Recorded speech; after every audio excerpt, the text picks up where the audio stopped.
Pendant une dizaine de jours, les princes Harry et William ont réussi à mettre les tensions de côté par amour pour leur grand-mère, la reine Elisabeth II, disparue le 8 septembre à l'âge de 96 ans.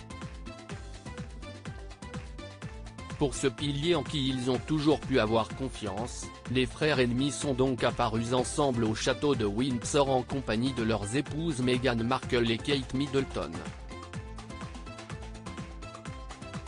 Le quatuor, surnommé les Fab Four au temps du bonheur, était venu admirer les cadeaux et les mots de condoléances laissés par les fans aux abords des grilles de la résidence royale.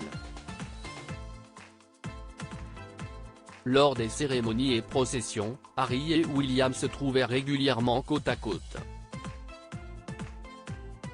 Il n'a pas fallu plus pour faire naître l'espoir d'une réconciliation. Si un rapprochement a naturellement eu lieu, Stéphane Bern, expert de la couronne, n'est pas certain qu'il acte une unité entre les deux frères.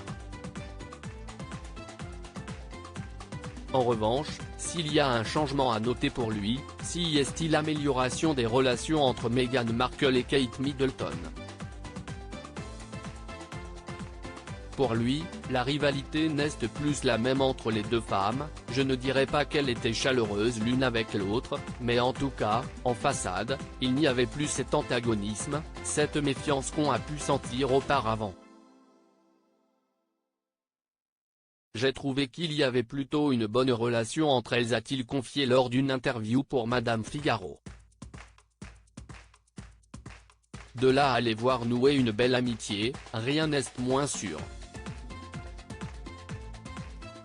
Avéré ou non, le réchauffement des relations entre les Sussex et les Cambridge ne devrait pas durer bien longtemps. Difficile pour Kate Middleton et le prince William de ne plus penser aux terribles accusations lâchées par Harry et Meghan lors de leur entretien avec Oprah Winfrey.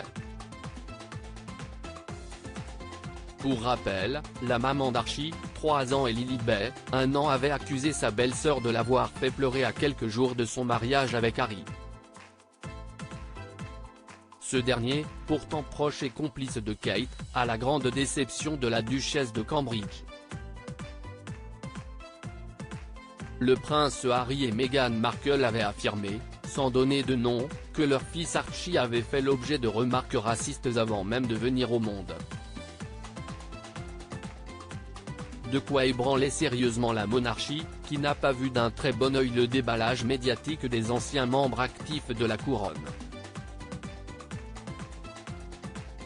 Si la tempête avait fini par passer, une autre est en train de se préparer, celle des mémoires du prince Harry. Attendu à la fin de l'année, il se pourrait qu'il ne soit publié qu'un début d'année prochaine, au vu des tristes circonstances ces derniers jours. Un peu de répit avant le chaos ?